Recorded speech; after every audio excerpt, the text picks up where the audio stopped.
Hello, मी क्रांती आणि lazy संडेमध्ये पुन्हा एकदा स्वागत.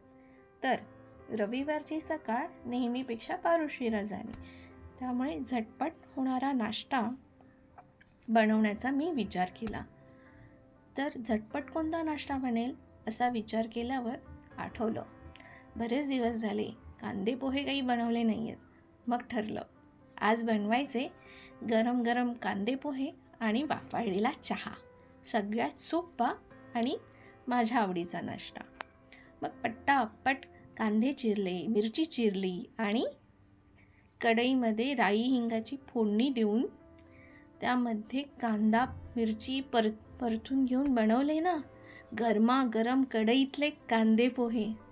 आणि मग सर्व करताना त्यावरती खोबरं, कोथिंबीर आणि अर्थात लिंबू पिळलं आणि मग सर्व केला गरमागरम कांदे पोहे.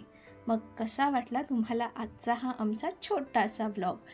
कमेंटमध्ये नक्की सांगा आणि आवडल्यास लाईक करा, शेअर करा आणि अर्थात सबस्क्राईब करायला विसरू नका. Till then, bye.